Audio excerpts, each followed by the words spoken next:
Hey, good morning to everyone who's tuning in either live or if you're listening to this podcast from later on as well. So, for those who are listening to this for the first time, welcome. I think some of you might have already seen something like this that we did around 2 years ago. I think we called this segment Small Talk, kind of like, as the name suggests, small talk, as in a few folks having conversations, interesting conversations, casual conversations, but about serious topics that impact some of us in tech.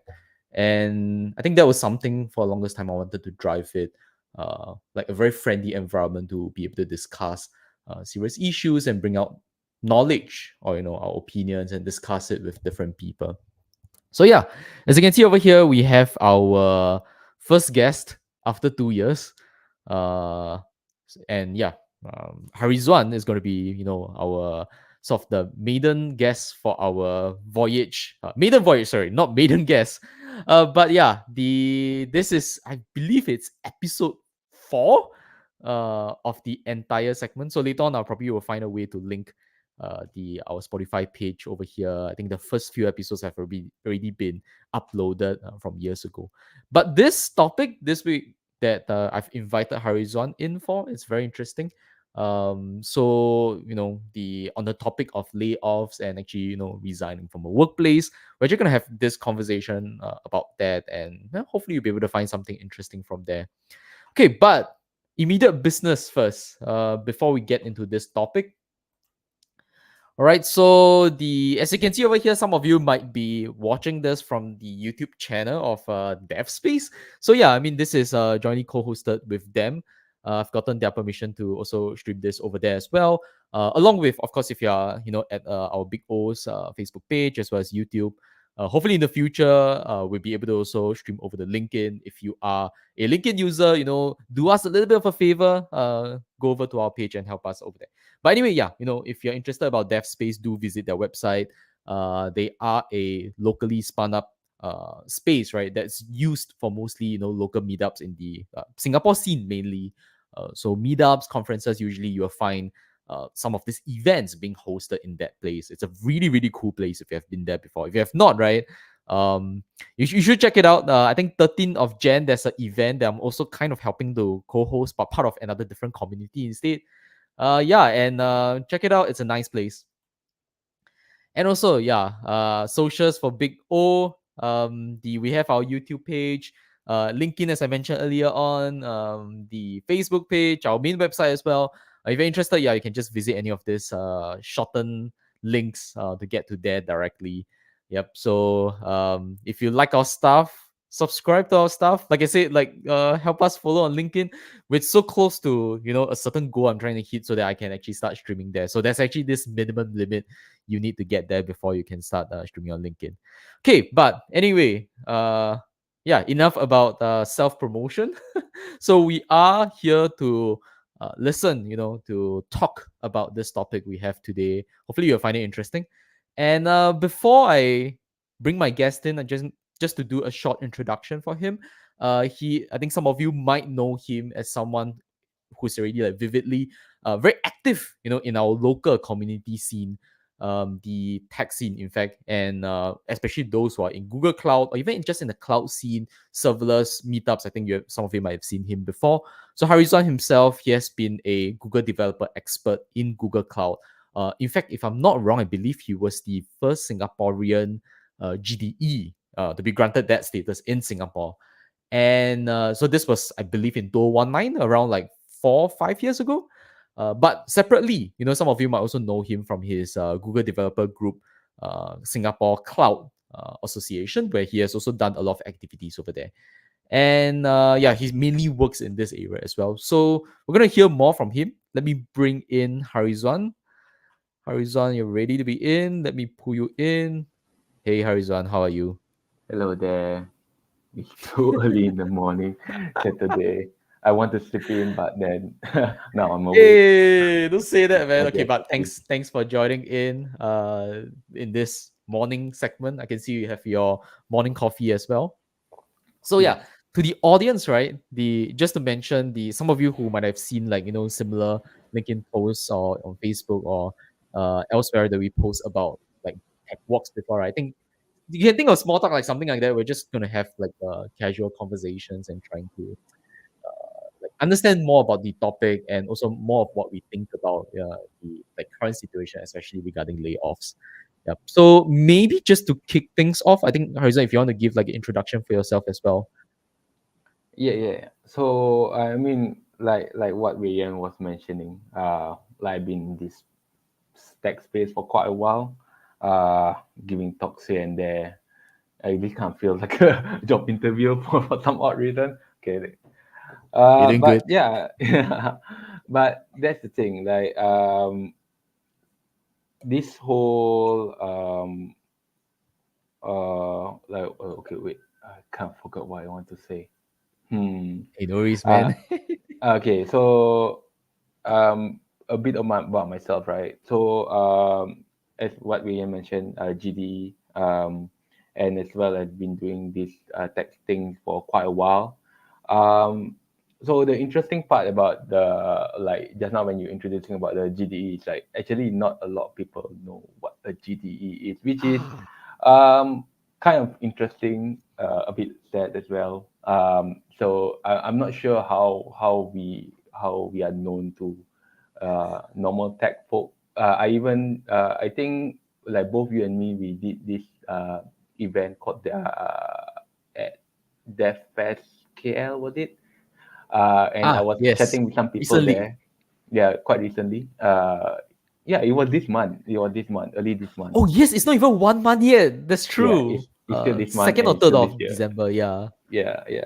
So I was chatting with some of the people there, and like the common introduction is like, oh, this person is a GDE. He is organizer of Google groups, etc., in Singapore, etc. And then the one question I asked them was, do you know what a GDE is? And apparently they don't. Like, I guess it's not common knowledge. Like, I guess people throw out the terms, Mm, and apparently it's not that famous or popular. I think the more popular one would be the one from the more enterprisey side, which is like something like Microsoft mm, MVP. I don't know what does mm, MVP even mean. mm, Most valuable player, but it doesn't make sense in mm, the tech space, I guess. But yeah, mm. I guess it's more obscure in a way, like with any of the three major cloud providers, they do have something like this, right? But I get what you mean, lah. Like, this is their community programs, the positions, the titles, the destinations there.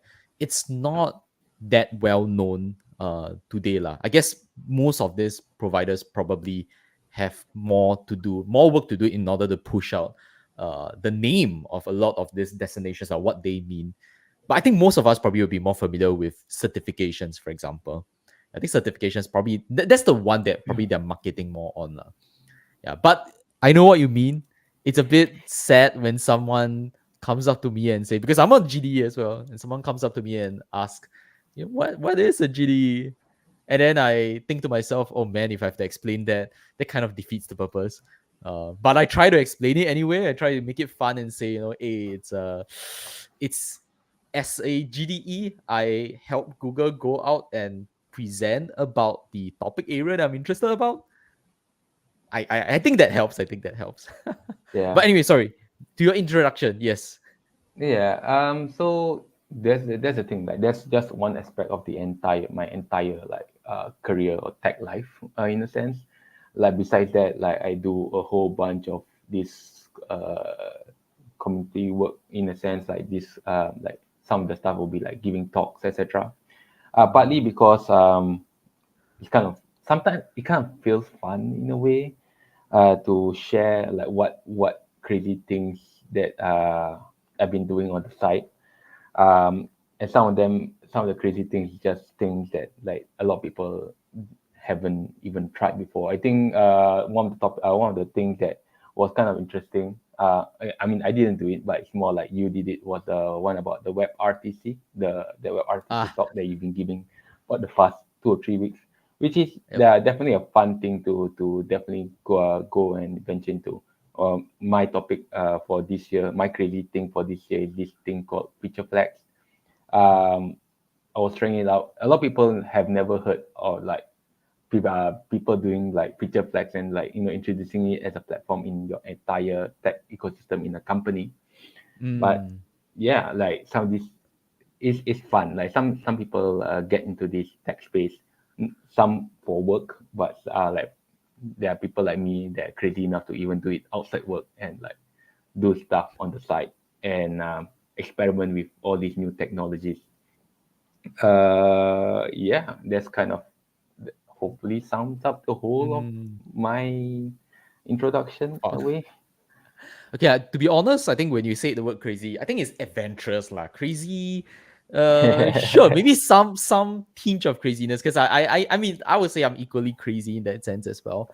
But adventurous, yes lah, and also I think being able to do the sharing at the being able to given that opportunity to do the sharing in the events that we do often, to meet new people, to get to know their interests as well. And I think even the recent one, you mentioned about WebRTC, right? And I'm sure this same thing might have happened to you before as well, which is that when I did those sharings and those different events, the you have the participants who, some of them, they'll come up to me as well and they'll talk about, hey, that looks interesting, I'm gonna try and do that.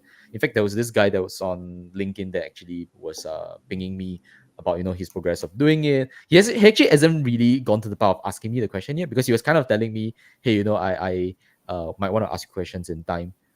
But I think that's the part that excites me, like us being adventurous, energetic, may I use your word, crazy. Like, I think that's infectious and that passes along, which is a good thing. Yeah. But anyway, thanks for the introduction. So let's get into that topic proper. Let's go into the situations that has happened. So I think I was deliberately being quite vague of the, like, this topic itself. Yes, it's about layoff, but I didn't really say who got laid off, who did this and that.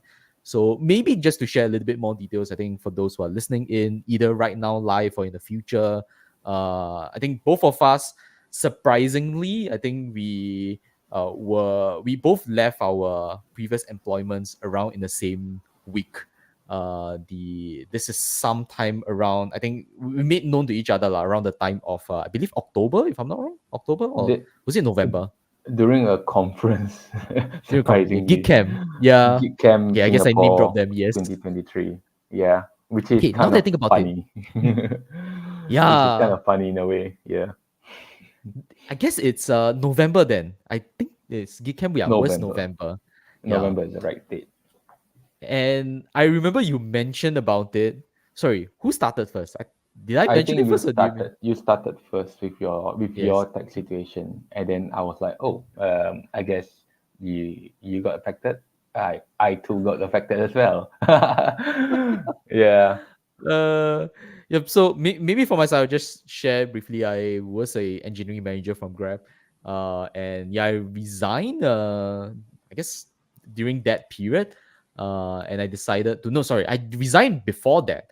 But I think, yeah, that was kind of the week that we discussed about it. Yeah. So Harisa, how about you? What happened at that time? Where were you from? Oh yeah. So okay. Wait. Before we proceed on any further, I just want to claim Oh, okay, anything that I wait. say for this in this session. Everything is all my thoughts. Nothing to do. Nothing is like represented by any company. Nothing. It's just all me. So it's just me mentioning, just in case, just in case. Man, you're getting me worried. Should I do a disclaimer warning here as well? Okay, I also want to openly, I'm going to look at the camera now. I openly disclaim this is all my thoughts as well. Yeah. Same legal warnings, I guess, Yeah, or legal please disclaimer. don't come after us with pitchforks. We are, I hope that I hope that that keeps us safe in a way. But yeah, so my previous company was a company called Acronis. Worked there for quite a while, between a couple of between a couple of roles. So I started there as a software engineer, and then ended with ended it with DevOps engineer, and then Mm, a layoff happened. So I think mm, there are news articles, not as big, because like Acronis is not as well known as some of the bigger firms here. Like example, mm, like Grab. Like let's say if Grab ever have a layoff, big news. Or I think Shopee also as well, right? Shopee is like 1 or 2 years back, like or something. And that was big news, because it's like if you say 5 or 10% of that of the workforce get impacted, it's just big. A lot of people get impacted. But yeah, like in the case of my previous company, there was a layoff. Um, till now, I'm not sure of the percentage, because I'm the one infected. I'm the one of those that's impacted, and the details of it is not exactly related to people, I guess. Like, I guess it's mm, partly to to reduce the amount of fear that might go around all everyone in the company. So mm. even I imagine if the the management said 60% of you are going to be laid off, just like, damn, that is one scary number. Is the company even doing fine at that point? But Yeah. yeah, wait. well, what the point that I wanted to say? Wait, what's the question again? Can you repeat the question again? I guess the question was original question. If I'm not wrong, it's about circumstances of or rather tell us about the like what happened on your side. What was the profile? Like I think you kind of explain it lah. Where you are Yeah. from, and then I think in your case it was a layoff. So I think yeah, just to maybe to a quick sum up for those who are just stepping in, right? I mean so Harizan, yeah, he was laid off, and then for myself I resigned. Uh, in the whereabouts of I think in the same 1 to 2 weeks range. You brought up a very interesting point, which is I think the numbers. I did search for this website to get like numbers on layoffs across the world, global, be it in Singapore or elsewhere. I think later I'll try and see if there's a chance for me to share it. Like do a screen share and just we can take a look at different companies. I know there's like a few more companies that's impending, like upcoming like layoffs might happen soon. But yeah, I think it's maybe also good to just see like what the top few industries being impacted here. Maybe there'll be interesting things to look at. Okay. Okay, You, but you say maybe to coming move up on. soon. Oh, hold Oh, on. I You mean say on coming the up news soon. lah, on the news. Like There's more layoff the coming. there is one, but the name I cannot say because I Okay. think I'll get into trouble. No, Okay. it's not my past employer. Just to be clear, but I'll send you the link after this. Okay. for Okay. those Hush, hush, for those hush. who are interested, right? You can just search news at around 30th December. Oh well, if you're listening to it in the future, you probably know what happened already. But yeah, there is a rumor of one like big company, the layoff coming up around this timing. Okay, but anyway, to one question I have, I mean, just to understand more about the circumstances surrounding your layoff. Okay. I mean, like circumstance is kind of a big word, so I'll just say situation. Like how is it like in everything? Mm, So with regards to the layoff and how it happened, it's kind of typical. I mean, typical is not exactly the best word to say, especially mm, for if you are impacted by one. But it's somewhat common. It somewhat feels common to some of the other layoffs that happen out there as well. So um, everyone gets invited for a sudden town hall. mm, Everyone goes in. Maybe it feels like a quarterly town hall and like everything's all fine and dandy. Then initially in the town hall, maybe the first portion will be like, oh, we're talking about how the company is doing and everything, and then maybe near the end they announce it. mm, Then how it's executed differ from company to company. So like you hear mm. some of the disastrous one, I think, or was it better.com or something, one of the disastrous ones. Yeah, there are The some like CEO, is it? Are you talking about the CEO on live stream? He said some. Is it better.com? But I don't recall which one is it. But I think I know what you're referring to. The CEO on live stream or on the camera, he said something really bad.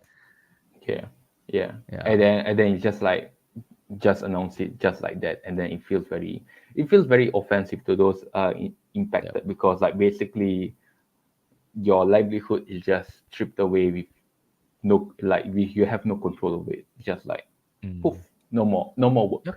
no more money. Now you have to think about all the your living expenses and everything.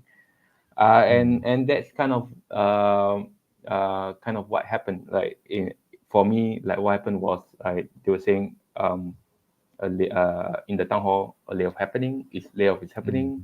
If you are impacted, HR will contact you separately one by one, Mm. which is a nice move, at least from my at least Mm. what I feel like, because this has personal impact, and it's nice that Mm.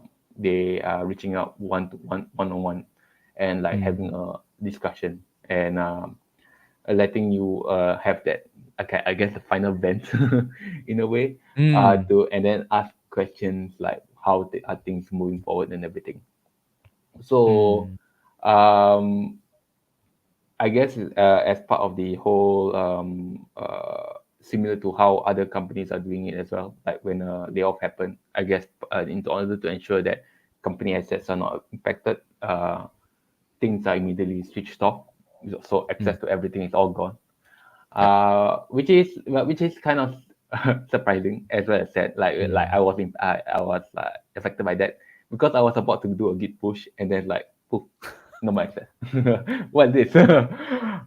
So yeah, so that's kind of a interesting, like now looking back, it's an interesting thing. But like during that time, it's like, oh, I am one of those that impacted, and like this was Mm. at 10 p.m. on a Friday night or something. I don't know. I don't remember the exact date now, but yeah, Mm. it was late at night, and it's like, okay, I guess I have no work tomorrow. Just for context, your company itself is considered as a global company, right? Like I think were your work timings considered like Singapore timing? So yeah, it's a global company, Mm. worldwide. There's Mm. presence in all countries. So Mm. yeah, like kind of understandable that it's sort of the town hall, like, especially for this kind At the time, of things. Yeah, mm. it's that timing where I think 10 p.m. is, I think, European timing. I don't think it's American timing. Ah, Like it's European timing. It's ah, like in between the whole world. Like if for mm. Europeans it will be like afternoon, I guess. I'm guessing Mm. here, and then for Asia it will be like late at night, and for America it's like early in the morning. So it's just like that kind Ah, of distribution. Yeah. I guess this is the only way. It doesn't make sense for them to have like three separate town halls and to announce the same thing yeah. over and over again. Like The- it'll be yeah, I think hard. the word spreads Mm, quite yeah, fast the word too. will spread Yeah, quite fast. That's one. And another yeah. thing is, like, let's say if if the person who's going to announce the layoff is supposed to sound sad, I think it's a bit hard to sound sad three times. Yeah. They're not actors, And like they are just managers in a way. that's Yeah. that your recount of this experience seems quite similar to like past layoff exercises for big companies that I've seen. And maybe for the context of our audience, I myself have been part of a layoff two layoff exercises. But to be clear, I wasn't on the side of being laid off. So the distribution basically was this. One of it was a larger company where the layoff happened, and then of course the orders go through. It's similar to I think what Harizon recounted. The except that I think in our case, that big company which I shall not name it. So again, legal disclaimer. This one I don't want to. Further on, yeah, I think this one because I'm not impacted by it. Probably not good for me to mention the name of the company. But I think what happened there was more that yeah, there wasn't that town hall before. It was more like a town hall after. And I think it's somewhat correct lah, in the sense that the town hall is meant for those who stay behind. Like it's meant to be that prep talk, that morale boosting speech to sort of okay let everyone know, hey, things are still doing well. We are trying to push in the right direction. So that's why there was that difference there I think between that big company that I went with as well as yours in the timing that they did it. But other than that I think the others were kind of similar. They'll turn off the access once the timing hits, they just turn it off. I think people just you and it made it really easy in a way as well to see who got affected, because I think you can just go to Slack and then you will see who got deactivated almost immediately. Yeah. Then if actually the interesting one interesting thing I can share is also I was part of a uh the layoff like for a smaller company, so I was kind of on the side of the one executing it. And I think in the smaller company, probably maybe because it's smaller, right? I can even share it's like more like a startup. I think it was done perhaps even better than a bigger company, but maybe because the advantage was that it's a small company lah. Like I think one of the things that even before going into the exercise itself, I think within the few of us that we're trying to discuss about how we need to do this. And I think there was a general theme that we already fixed down, which is that hey, we have to do it. Let people go with dignity. Like don't draw out the process, but make it such that they are able to still pick up what they're doing and help them try and transit into the next phase. And then essentially what happened during the entire exercise was a day before we let those similar to I think what your current company did in some ways, which is a town hall but only for those who were not laid off, and sort of to give them the heads up first that this is coming. Yes, you already know who's going to get laid off based on what's happening today, as a small company, we trust that you guys won't spread it out first. And then this prepares them as well because for those who stay behind, there's also that sense of, I think one thing I hear a lot is guilt lah, towards those that got laid off. And it gives them some time to mentally prepare how they want to talk to those who got impacted. Then the actual day comes, and you let those who were impacted know as well, okay, this is what's happening. But then we did it in a much more careful way, where the people who were impacted were brought into a room, and then to let them know directly, give them time off for the rest of the day to collect the feelings and like try and understand and move forward from there. So I think the entire exercise was done very well. In that small setting, like small company setting, I think it was done with a lot of humility, a lot of care to make sure that the employees know what's happening. If I add in a bit more, I think even more kudos lah to the I think this is the CTO that I was working with at the time. I think he even went as far as to help these folks find jobs. He actually went to ask his contacts inside I think some other CTO or VP channels that they had I mean, like this internal community groups, and he managed to find like roles for them. So I think a lot of them actually moved on quite quickly. Yeah, but as we compare all of these different ways, how companies did this layoff, I think you can see it's very much there's no one way of doing it lah. But hopefully, as far as possible, as you said, try not to do it the a-hole way, the one that again, I don't recall what company was that. I also don't want to throw out random names just in case I get it wrong. But yeah, I think there's definitely good ways of doing it. And it seems like I think for yours it was at least what do you call it? Tolerable. Okay, I don't say tolerable. Tolerable seems like it's not good, but the experience was good. Was it? Yeah, it's somewhat okay. I mean, I won't say it's Mm. a great experience, because no layoff is Definitely not. ever a Definitely great not. experience. But yeah, it also boils down to where how you move on from the thing. If Mm. you like, I did read online about articles about how people process layoff. So essentially, you still have to go through that, that 5 stages of grief. I'm not too sure what stage Yeah. it is.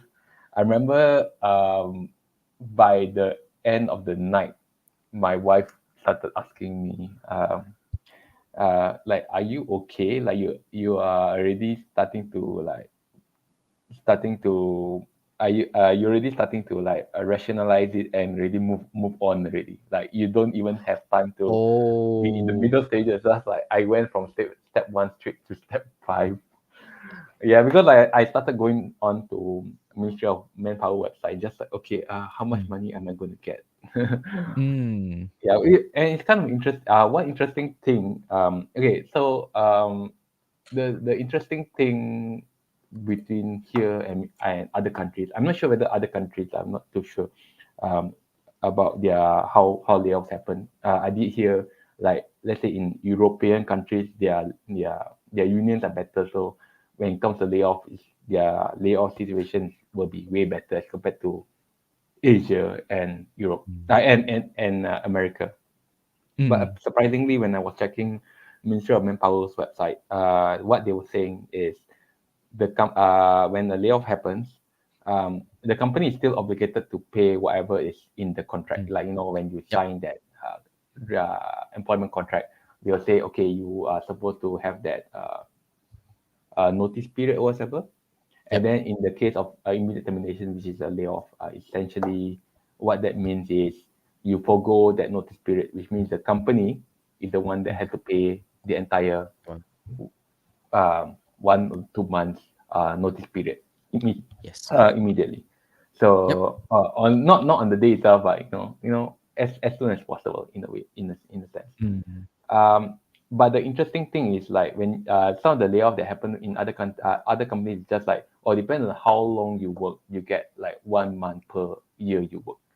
Ah. So apparently that portion is not mentioned in law.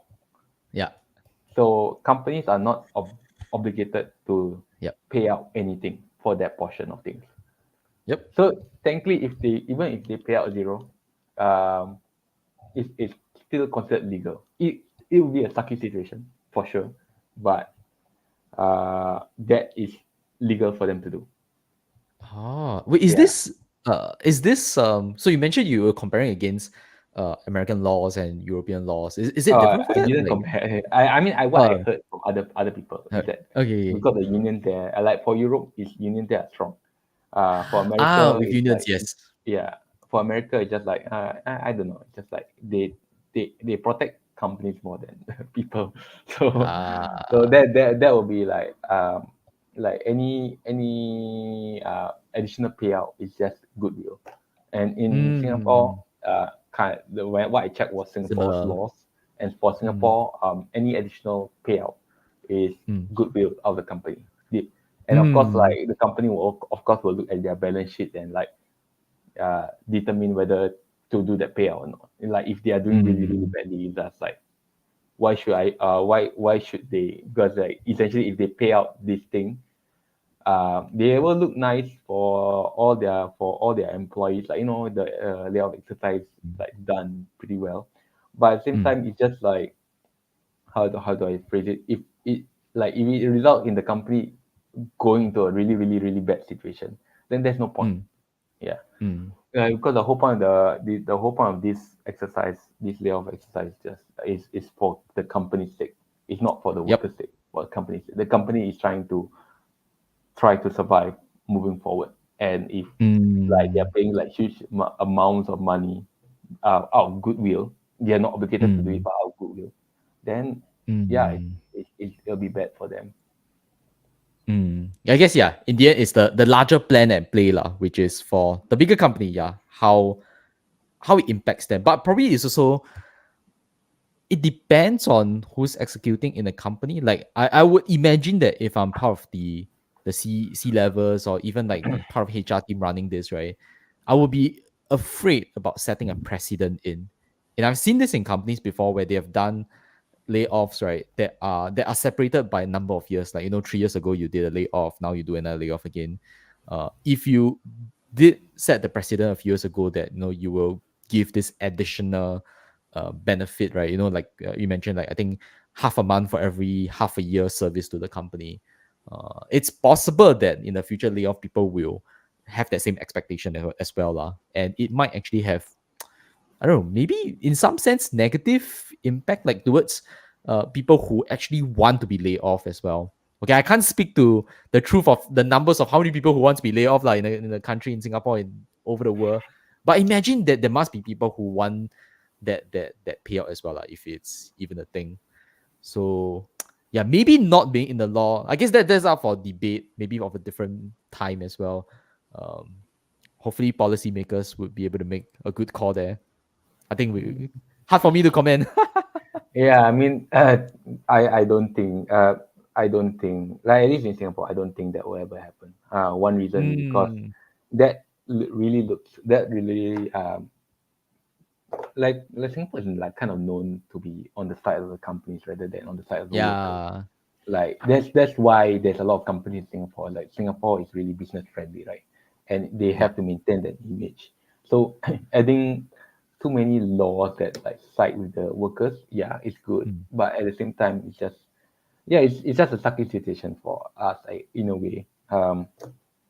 But yeah, the country got to do what a country got to do, in a way, mm, and the company mm, got to do what a company got to do.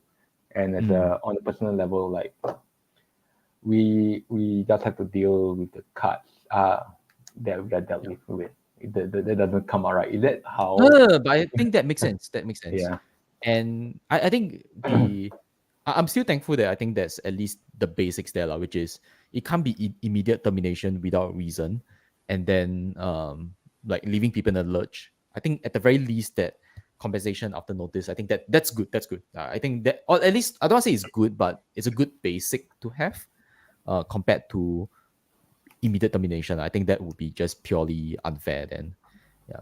Maybe I'm okay. So I'll go on to a different question. I think you've somewhat answered this about you being very rational. You jump from stage 1 to stage 5 of your of that 5 stages of grief, right away.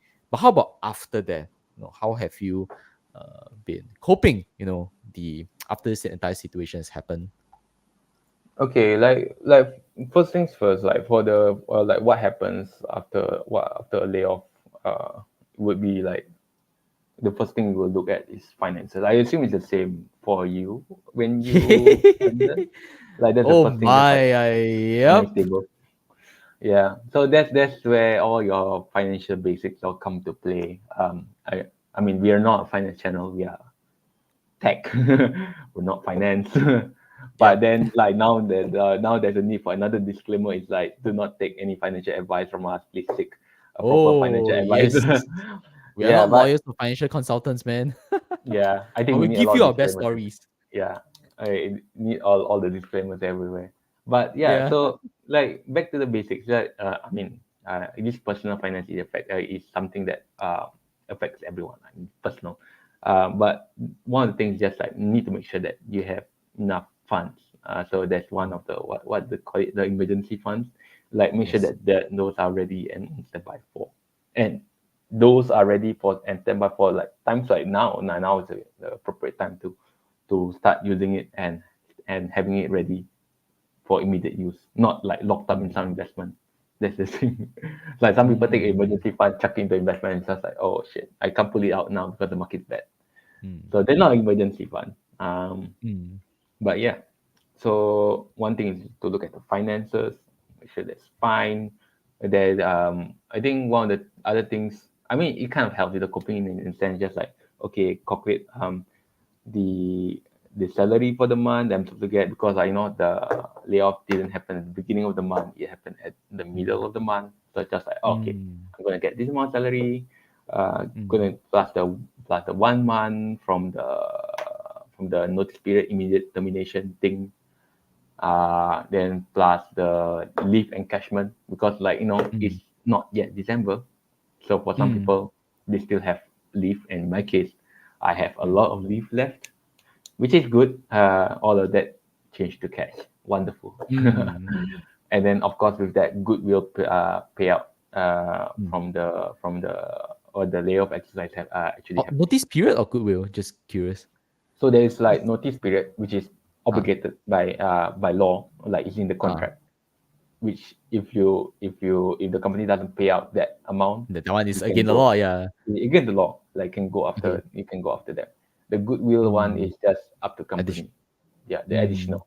So Yep. basically, like it's a reasonable sum of money to kind of Mm. survive for the next like Survive. 3 to 6 months. Uh, yeah, I guess it's like the rational brain immediately. Like for me, the rational brain immediately kick in. Mm. Emotions, like emotions come in, but then like essentially it's like it's not exactly solving the problem in a way. Like I have Mm. problems to solve now, which is uh, need another a source of income like immediately because there are things to pay. Bills would continue Mm. coming in, etc. So if one has insurance against these kind of things, also that would actually help for this. Mm. And another thing on how to cope. So because I'm the type that like I want to kind of solve the problem immediately. So that night Mm. itself, I was already on LinkedIn. I updated my Mm. resume, and I think like on that very night, I immediately applied for a job because like Mm. I already lost a job, and this is how I cope. I cope by Mm. solving the problem, which is change the Mm. no job to a job. Mm. So yeah, and I know that like finding a job takes a while. Okay, but Mm. surprisingly, it takes longer than expected in this market. But Yeah. yeah, We'll talk we'll about talk that in about a bit. we'll talk in a bit. But yeah, I was more focused on solving the problem. Yeah, cutting out expenses. That's like okay, looks like can't go out anymore this entire month. Mm. No more outings. Um, I'll starve myself and lose weight along the way. Mm. Yeah, so that's a whole bunch of things. That's kind of how I cope. I cope by trying to Mm. solve the problem. Mm. But yeah, maybe just to add in here, I think for folks who, again, if you join it a little bit later, right, you might not have seen the title slide from just now where I actually show that Horizon is already working for a different company. So I think congrats is in order towards Horizon that, hey, I mean, beyond the coping, you managed to actually find a job, moved on. I hope this also means like what you just said, right? The prohibitions or restrictions that you put in place are kind of maybe slowly moving away now. Now that okay, you're back to a stable job with a stable income, probably date nights are okay now. I hope Yeah, your wife is dinner feeling are better as okay well. now. Yeah, it's all green. All changed to green status. Oh, nice. Yes, it's like what do you call it? But then Mm. yeah, but then curious question like Ah, when like we're just all talking about me right for the past like few minutes. shoot, Like go ahead. how about your side? How about your side? How about your I side? I- Like yeah, how I did wanted to. yeah Go ahead. how did you like because you said you threw the letter you concept through the letter through the letter and then like essentially resigned from your previous role, right? Like how was your coping, like how did you deal with your situation? All right. Okay. Coping. I think okay. Just now when I was hearing what you mentioned, right, and I want to also chime in later on. So I'm glad that you asked this question. Firstly, okay, maybe just to comment on like what you mentioned on your side first before I go on mine. I think your uh how you dealt with it, the methodology, right, of moving on, right, how you coped with it was very rational towards okay, this is the amount of money I have right now.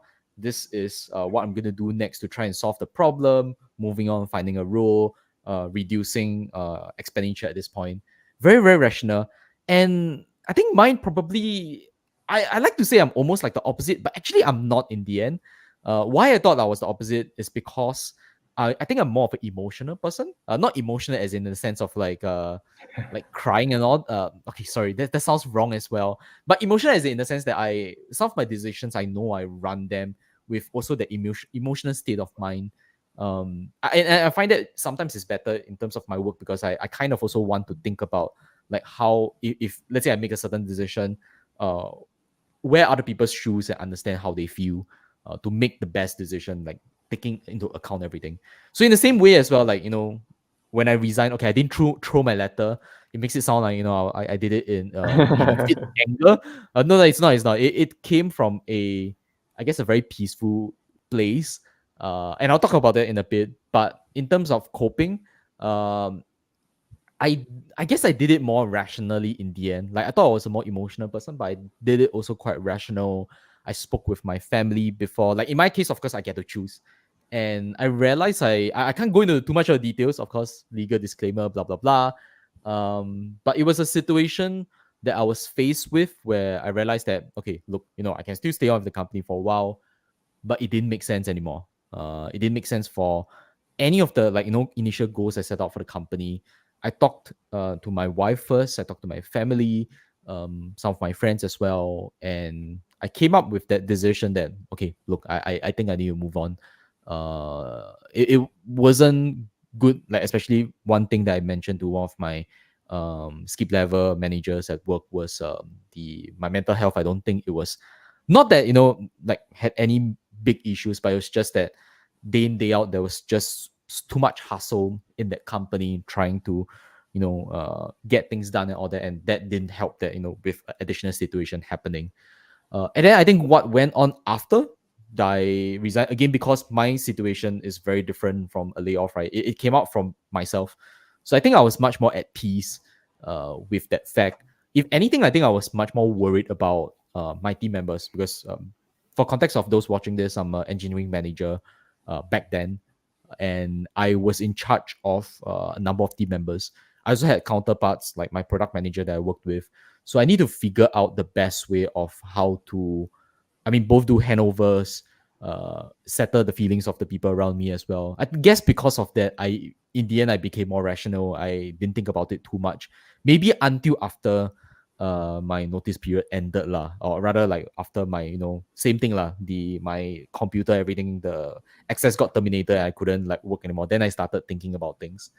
Um, Yep. So as a manager, taking care of the team members, then once that's settled, once work is done, similar to you, I started looking for a job as well. But I don't think I went to the extent of, I think this is the part where your rational nature comes in much more than me, which is you went to do the calculations of money and all that. For myself, I didn't do that. Maybe it also came from a place that I know I had significant emergency funds. So I wasn't that worried about money. Um, But I did do the same thing as you in the sense of looking for a job. I think the next 1 month to 2 months was looking for a role. So for those who, okay, so I didn't mention about my current role right now. For those who are curious, right, I've also moved on to a different role in a different company right now. Shout out to them, Ascenda Loyalty. If you're interested in the job, yes, please come apply. Oh, someone just gave a thumbs up on Facebook. I'm guessing that's maybe someone from that company. I don't know. Okay, anyway, yeah. So now I've moved on to that company. But yeah, in that period, similar to you, Harizon, did interviews as well. Tried to move on. I think in the end, yeah, actually, I didn't think too much negatively towards the what happened before I resigned lah. So I guess maybe that's what most people might. I mean, it's just two of us. The data set is not huge, but maybe most people would be like that as well. I think to rationalize it, maybe because we're Singaporeans, we're overly pragmatic. I think. Maybe, but that's the thing. Like, I haven't exactly talked to, like, not sure who else in Ah. my company got affected as well, because like, I mean, essentially, if the access got terminated immediately, right? So Mm, I'm not sure who else got terminated. The only way to find out is just like talk to previous colleagues, and I haven't gotten around to that as of mm, now, because I'm busy. Like, there's thing the things happening in my life mm, other than job hunting. I guess we can mm, talk about. I guess I can share that now. It's just like, because of our what we do on the site, which is all these Google developer experts. So, and then it just ah, happened that all these chaotic, tumultuous things happen in this oh, period, and then right after that it's just death test period, or mm, the period where a lot of developer talks or conferences start happening. mm. Uh, so it's kind of like, oh my god, just like I need to find a job, but then I already committed myself to giving talks. Yeah, so yeah, kind of busy. Can't think of like uh trying to catch up on what happened in the past. Like, no point Mm. thinking about what happened. Spilled So milk like, lah. yeah, it's like Mm. the Lion King's that phrase, what, Hakuna Matata or something. Wait, what? Hakuna Okay, I Matata. feel like Don't we're know gonna have a lot what. of younger audience who don't know like about this, man. And I don't Go even watch Lion King. recall. Well, I watch a lot of Lion King. I don't, but it was in my youth. I don't recall. I know Hakuna Matata, but what does it Yes. mean? If I'm not wrong, just don't think of the past. Just look forward to the Ah, present or something. I'm not even I sure see. whether there's a real word. Come on, like, it could be something that they made up in Disney. Just like, okay, Hakuna Matata or something. Oh, Okay, I'll also hopefully, try that later. I'll see what yeah. is it. Hopefully Disney don't come after us for this. Eh, no, like, come on, I mean, mentioning a name is fine as long as we don't openly say what like Mickey Mouse is doing. Okay, we no Mickey Mouse or Minnie Mouse here. Oh, actually, Mickey. I'm not sure whether you know, but Mickey Mouse is. I think the trademark for it is ending soon. I'm not sure. Like, this Public year or domain next year. soon? Oh, Yeah, nice. that means anybody can use Mickey Mouse without repercussions Ah, anymore. But okay. yeah, I'm not sure. Like, there's just this news article that keep going around the web. So yeah, just a curious tidbit. Uh, yeah, I'm curious to see what will happen if it enters public domain. I know there are like a few artworks by different art, like I don't say Asian artists, but like artists from maybe 100, 200 years ago. Like some of those enter, is it Mona Lisa or something like that entered public domain? So it means people can use it to inspire their own work more directly. But let's see. I don't know how Mickey Mouse would impact that. I imagine it would mean a lot more people would just print T-shirts with Mickey Mouse. I mean, now you don't need to worry so much about that copyright anymore. Um, But beyond that, okay. Anyway, we are not lawyers, so if you're interested in printing shirts with Mickey Mouse, do your research. Yeah. Hey, but regarding layoff, like earlier question I mentioned about other opinions of folks, like were they rational as well? Actually, now that I think about it, when I saw those layoffs happening, I think the for the folks around me, I did have the chance to speak to them. Especially I think in one case I was a manager where I could actually counsel the guy where it happened to. And I think most of the folks I spoke to were also quite rational as well. I think maybe because when I spoke to them, it was already 1 day or more after the thing happened. I think it's still you need to give them some time, lah. Like on the same day where it happens, give them that space to calm down, to move on in the sense of like as what you say, think about plans coming forward. I think once the the mist, right, the like the clarity lah, of mind comes into place where they know what to do next, then it becomes easier to face forward as well. Um, so probably people, I guess in general, might be more rational over time. If someone has a data set, happy to look at that as well. Maybe later on, yeah, we'll look at the layoffs data set though, but it doesn't show too much about people's emotion. Hmm. Okay, but anyway, so let's go into this question again. Kind of, you already mentioned about it. So interviews, how long did it take for you? Uh, like this market is just so Oh, I know that. It was crappy. so this 2 months. Okay, maybe I shouldn't say 2 months. I think I don't know how much it took for you. Maybe if you want, you can share it later. I think it took around 6 weeks for me before I signed something with like my current company lah. Yeah. How about your It, side? for me a bit longer. I guess like initially I took when I was applying out, I just realized that I guess company can get to be more picky. I was talking to a couple of recruiters, and like they were all saying the same thing.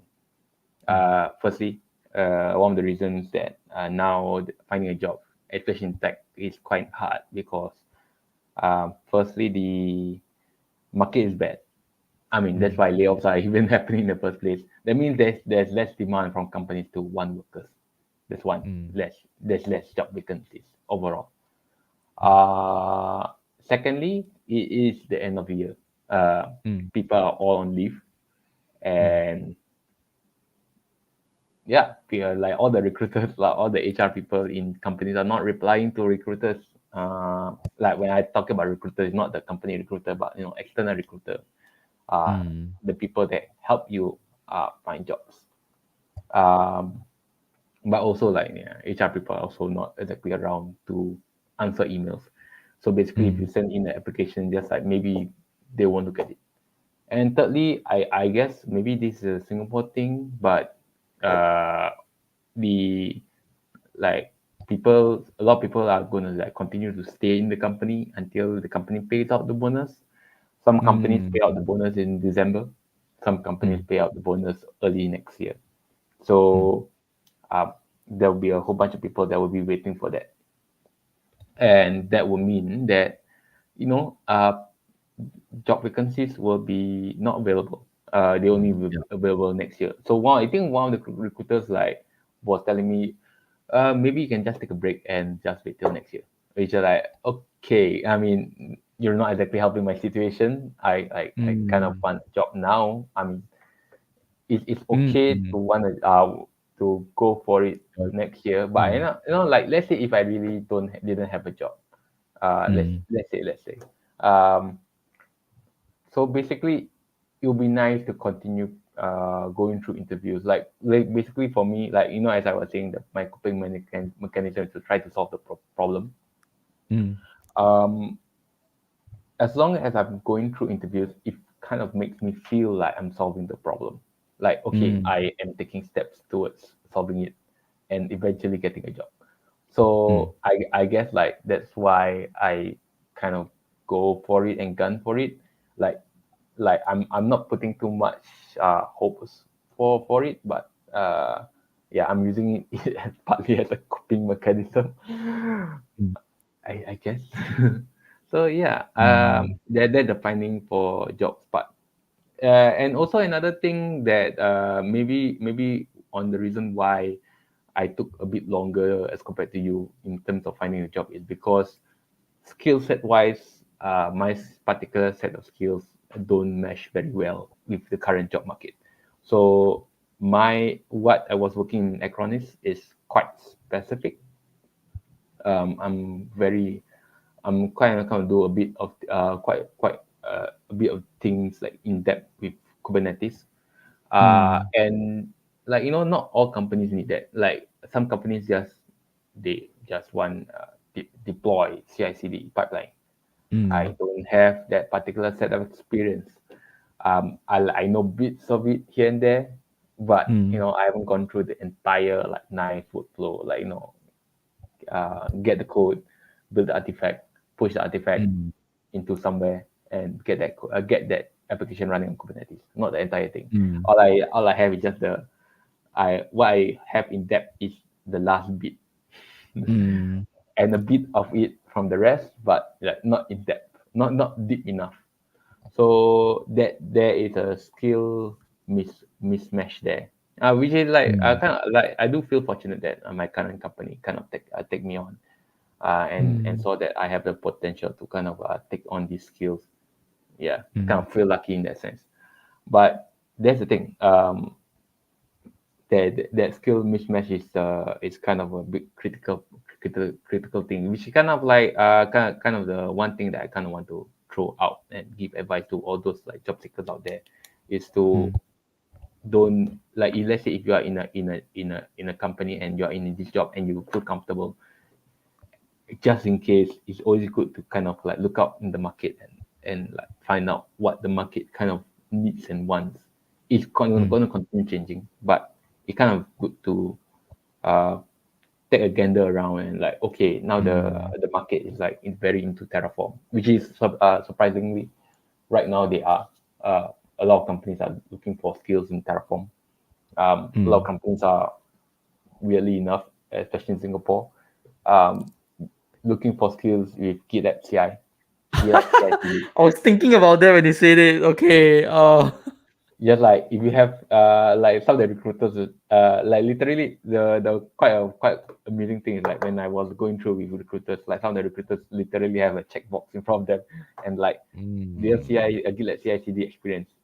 Then if I reply no, cross, cross, and then they click at the end of the thing, just like I don't think we have you are a match for the job that we have here. And that's the call. That's the call. Mm. The call is them just ticking off boxes. I feel like I have some opinions to express there, man, regarding that. Okay, but maybe just to comment on, I think what you mentioned first. Yes, definitely agree with you in terms of the difficulty of finding a job now. It's a employer's market. I think for viewers who are not familiar with the term, right, employers market, or the other one, which is employees market, right? I think a few years ago we were in the employees market, which is there is enough money going around in different companies. There's enough like cash flow, like for them to be able to want to expand, for companies to expand. And when for companies want to expand, right, I think one of the ways is looking at is beefing up the manpower that you have in your company, and that would mean that they will go all out in finding people.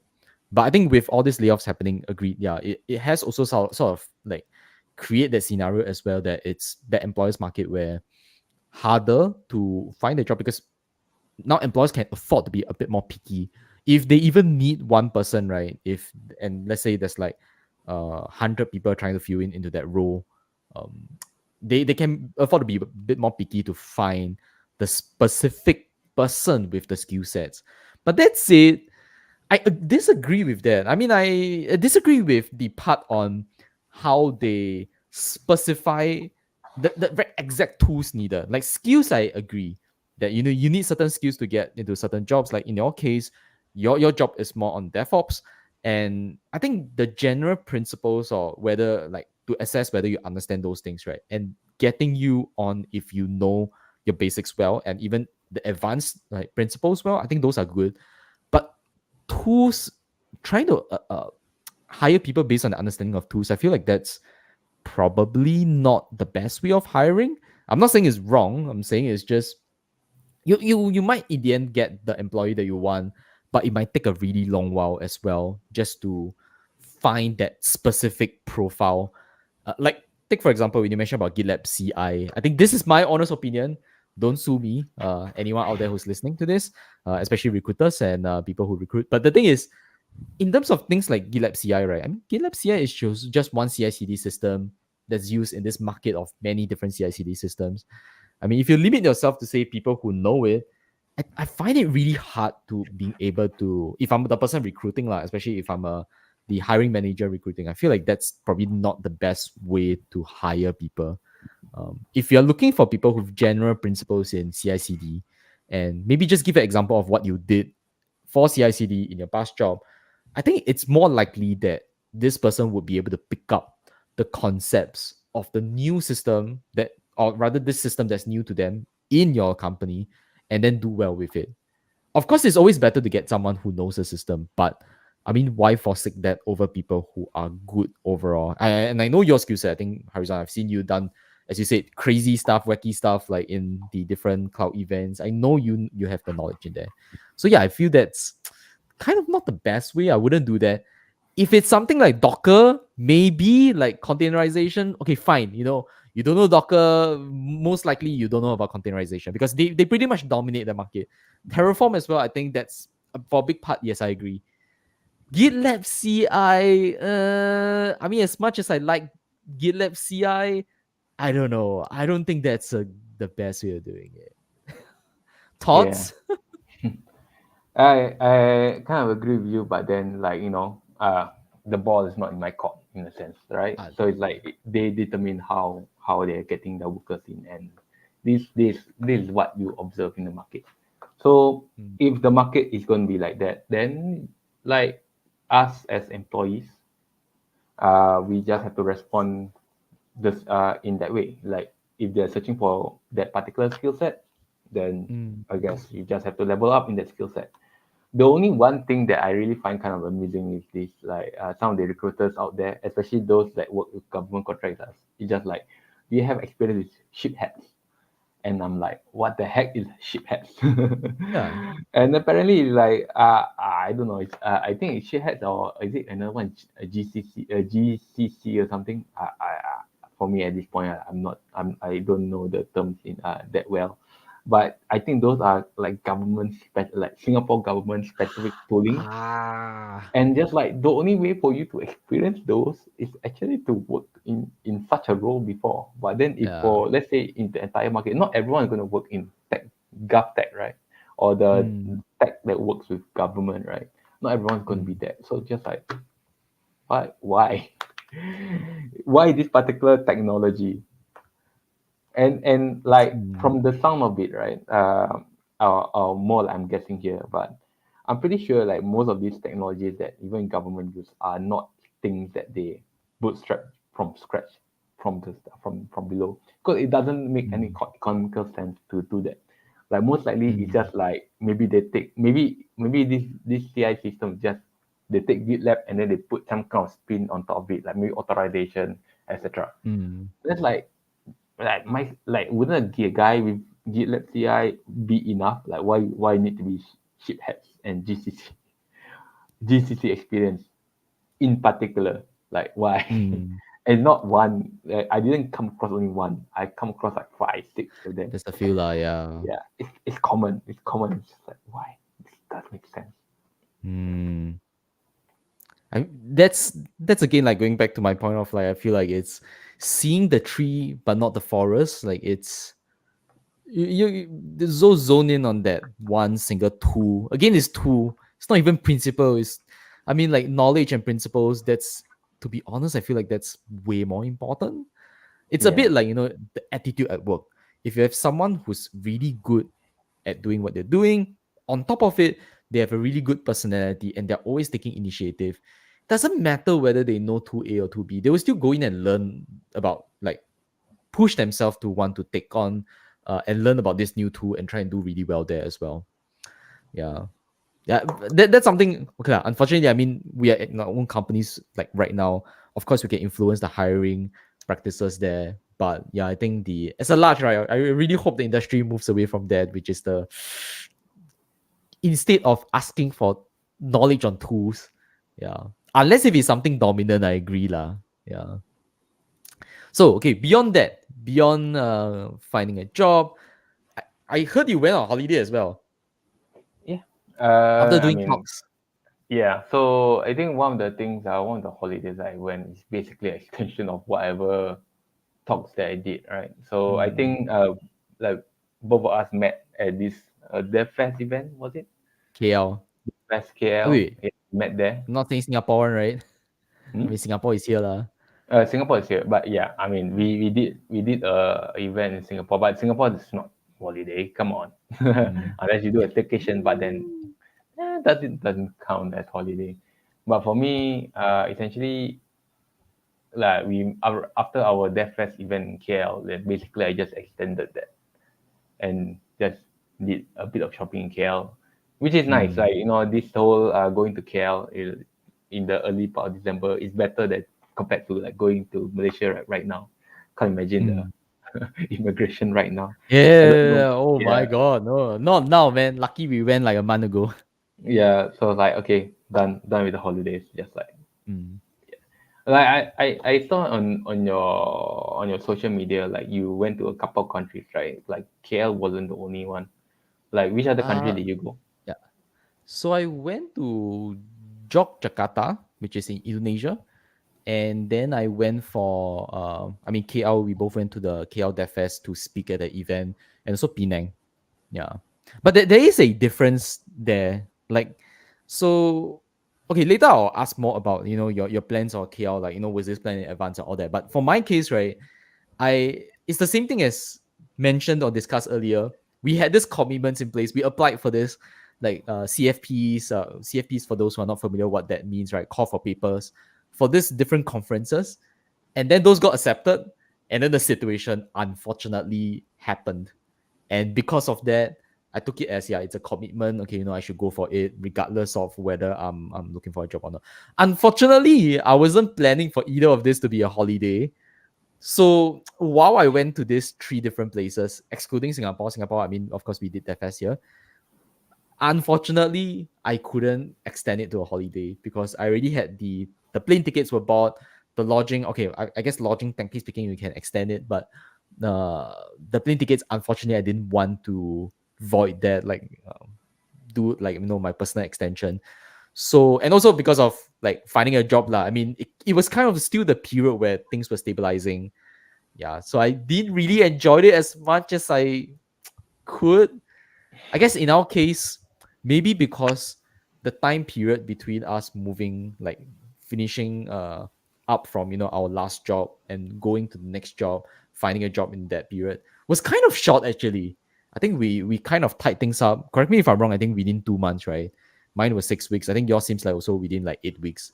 Yeah. Mm. So I didn't get to the part where I actually would plan for a holiday if I had not find a job lah. But that's it. I think my truthful thoughts is if I would have to plan for a holiday, let's say I haven't found this job yet, would I do it?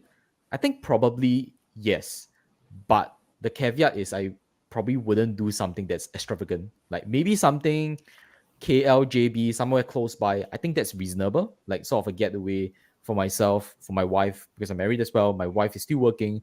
It made sense that to have some time to unwind, lah, especially for the family, inside the family.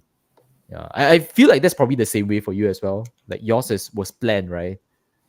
The KL one was planned with accordance Before. to the CFP for Mm. Defense KL. So just like yeah, since I'm in KL, then my wife said she wanted to join. Just like okay, why not just join? Mm. I'll just extend the trip and we'll get hotels and just do a bit. No wait, do a lot of shopping. Do a lot of shopping in KL. Oh my god, the Mm. food in KL just ah Now this has like become an advertisement for Malaysia. I hope I we have tell some you, Malaysian viewers, man. KL food, the food in Bukit Bintang is oh my god. Like like you I if have we to talk speak about from Singapore, man. Singapore food is good too, dude. yeah, Singapore food is good if you want to live long, but if you want to like Whoa, taste taste really good no. food, like you'll shorten your life for sure. I feel it shorten the life for sure.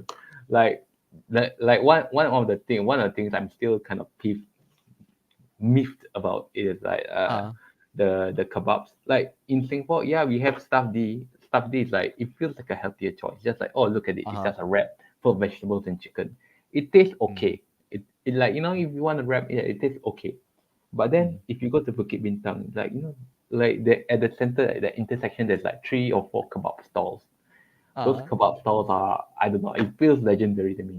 on the taste buds. Hmm. Like they have the kebab, and then Singapore they don't take have. the, yeah, they have the kebab. No, the one difference between here and KL is like they did the next step, which is they take the kebab, they dip it in a tub of fat, or I guess it's chicken oil, and then Oh, they okay. grill it further Mm. to crisp it up and make it like, I don't know. It's just like fat brings flavor, right? This is especially true there. It's just a fat, oily, awesome piece of wrap. I don't know. Like for me, I really like variety, but Mm. for that kebab, it's just like I'm willing to eat it like 2 or 3 days back to back, which I did. I I have to speak for Singapore and say that not all food will make you live longer. Most of it is designed to make you live longer. Yes, I agree. I'm sure there are good food as well. I know we have one friend who brought us to this vegetarian Indian store recently, and she said it's the best. She's a Malaysian. I'm not sure if she's watching this right now or if she's listening to this in the future. So I can't name drop her, but she said it's better than Malaysia. She's a Malaysian as well. So I'm willing to use that to score one score for Singapore. And this place is somewhere in Little India. I can't recall the name. I need to find the name somewhere. But Yeah, yeah, Singapore also got good food here and there. I think we Yes, should have an episode where we just talk about food. I think there'll be huge arguments there. food and tech. Yeah, that's the thing. Like I did so. Okay, now I was about to say I can't really recall where's the good places for food, but then I just when you say that I recall something. You know, we do this walking thing called tech walk sometime, right? And I think some of the really good stuff you can get from Golden Mile Food Center. Like sometimes we walk finish already and then we go to there. Yeah, I know if I'm not wrong, I think the chicken rice there is good. Char kway teow, is that halal? Okay, I'm not No, sure, but chicken no. char kway teow, that one is good as well.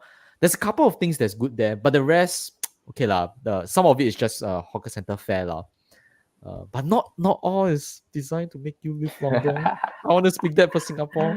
Ah, And I just want to say that if there are any Malaysian folks listening to this, especially those from DevFest, dude, every time like I went to their KL DevFest and Penang DevFest, and then there's that like WhatsApp group or Telegram group like for all the speakers and organizers.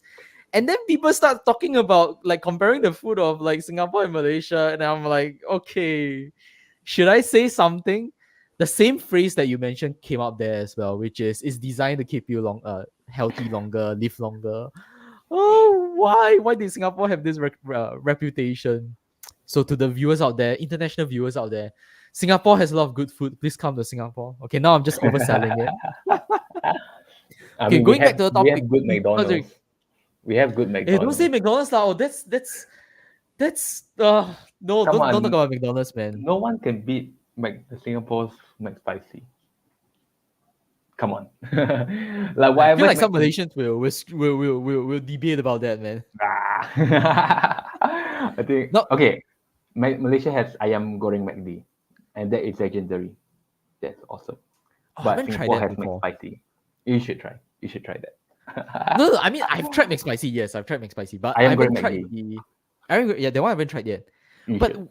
that's the weird thing, which is so we just talked about this entire food thing. Again, it's not part of this, I guess, not part of the podcast topic now, but we're gonna talk about it anyway. Um, but as you mentioned, Singapore has healthier food versus Malaysia with uh delicious food, more on the scale of delicious. I'm not gonna talk about the health part. But the interesting thing is when I went to Malaysia, I actually felt that their McDonald's was both better and healthier compared to Singapore. Okay, but it's a limited opinion lah. The only thing I'm putting my opinion on is the porridge. They have porridge in McDonald's. Singapore McDonald's, please put porridge in the menu, man. Or at least put something with rice in the menu. We're in Asia, man. Like, can we have some rice in our menu, please? I think that's my opinion. But when I went to Malaysia, when I had the porridge for breakfast, uh, it was good porridge as well. So I thought that was a really nice touch. Like fast food doesn't just need to be oily and greasy and unhealthy, and just what do you call it, unsaturated fats. Like they will clog our arteries and all that. Like yeah, McDonald's in Malaysia, get the +1 from me. Hopefully, you Okay, don't get anyway, I'm first gonna bring the place. topic back. We'll talk about this later. We'll All right, argue all about right, this later. I'll bring you on. Let's go have some Singaporean food. all right. But okay, we are almost out of time. I think we have covered most of the questions I have in this area. Maybe just want to end off, I think, closing this, like anything that you might want to share with folks who have gone through a layoff or might go through, soon as well, if they're listening to this in the future. Any advice for them as well? I guess just keep your heads up. I Mm. mean, like it's gonna sound like sad, but like just just hopefully go through the five Five stages at stages. least more quickly, because at the end of the day, like you have things like you have a life to live for. You Mm. have family, you have friends. Like don't forget that you can rely on their support. Reach out to Mm. them if you feel like you emotionally can't take it. Mm. And then once you hit the fifth stage, like you kind of over it, start to rationalize and start to look around and see what's Mm. available out there. And also, like there's also the financial things to also take into account for. Make sure that those are ready and available, like any Mm. emergency funds. And with that, you have like a lot of things like taken off your mind. Mm. I mean, the best would be like your whole flat is paid for, but it's unlikely at our age, at our working age, Mm. to have a paid for True. flat. I'll be surprised if there is. But yeah, I mean, like the less things off your plate on the more stable times. Like in term when it comes to like more troubled times, like that's where all your previous systems that you set up in place will be like severely tested. Mm. And all this, like like especially in the tech space, I think like I don't have to mention this too much, but pretty Mm. sure that all of us will have to continuously learn. The tech world is Mm. always constantly changing, and like for us, right, we always constantly have to keep learning. Even my current role, like now it does feel like I'm out of my depth at times, Mm. like, oh, what's this whole bunch of tools? And my company is like, my current company, Kiteworks, is very, very security focused. Like I have never seen a company so security focused in my life. Even my previous That's good. company, I I was exposed to it, but not much. There's a Mm. dedicated team for that. But over here, it's like penetrated through across the entire Oh, company. Like it feels, nice. yeah. So like now I got another exposure and like a whole bunch of other things to kind of learn and study up. So there's always the constant need to keep learning. So that's Mm. also the advice, I guess, to sum it up. Keep learning. And Mm. Mm. I think maybe to kind of also support, like, I think some things that Harizan mentioned earlier on. I think one thing maybe to add in is support structure. From my side, I think especially in this time where the you are looking for a job, I know possibly it's not the best time, best feelings as well when you lose your job. But support structure like family, I think helped out a lot. I hope for those who are impacted, like there are family members who are there. I mean, not just saying like comfort or anything, but even having someone that you can speak to, someone that you can make decisions together. I think that is already something that helps out a ton. And then beyond that, the hobbies, I think hobbies are good. I think we didn't talk about this too much just now, so I'm not gonna ask. I think because we're reaching the end already, but I know Harizan was also doing quite a bit of his own projects, blogging on top of talks that we did in this period. Yeah, so I think having hobbies is good. As you're looking for a job, I mean, at most you can spend, I don't know, like 4 6 hours at most a day looking for a job.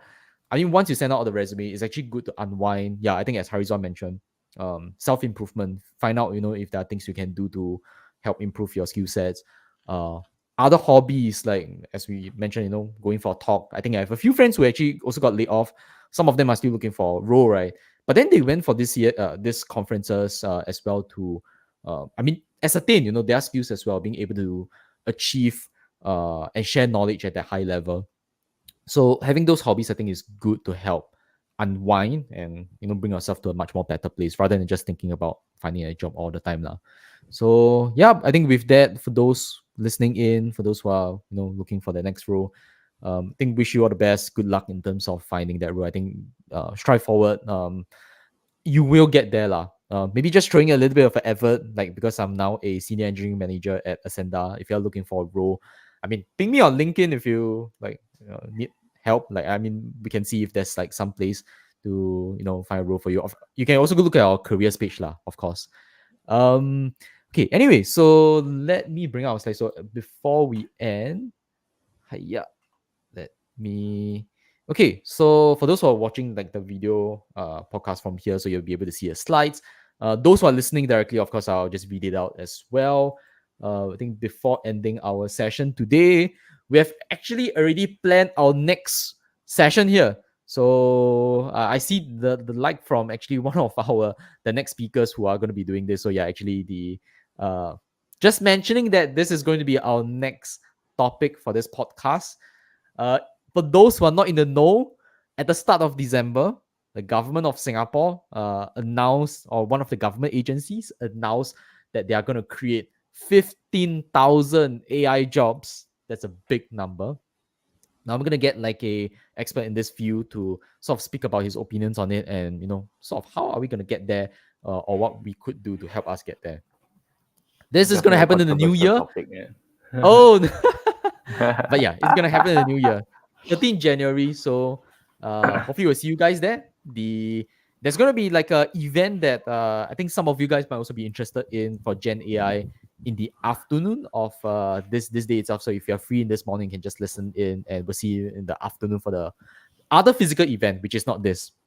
And yeah, other socials for Dev Space. Thank you so much for helping to host us, on the event on your site for your YouTube. I mean, this is going on from like a few years ago during the COVID era where we did all of this online. We're still gonna continue doing this online as well, and do stay connected with them. All their nice social stuff over here. Actually, I have to point this site. Please go visit their stuff. They are really awesome folks. If you can visit their physical space as well, do that. That's their physical space is also awesome for meetups and conferences. And finally, the socials on our side. Again, I'm gonna do like a unbashful not announcement, but rather like request here. If you have your LinkedIn account, please help us to follow our LinkedIn page. As you can see over here, the LinkedIn link over here. So we're trying to hit like a target, like just a few more, and we hit the target, so that we should be able to stream on LinkedIn as well. Hopefully, we'll be able to do the next one on LinkedIn lah, rather than just Facebook and YouTube. And yeah, I think that's all that we have for our session today. So thanks for joining in on this early morning podcast live stream. And yeah, it's 12 now. Hope you guys get a good lunch as well. But other than that, see you guys in the new year. This is our last event for this year. The next one will be in the new year. So have a good, happy new year to all of you out there. All right. That's all. Yeah, See you get folks. McDonald's Bye. burger. Bye. We'll talk more about that later, Harizan. Okay, see you guys around. Bye bye. Bye.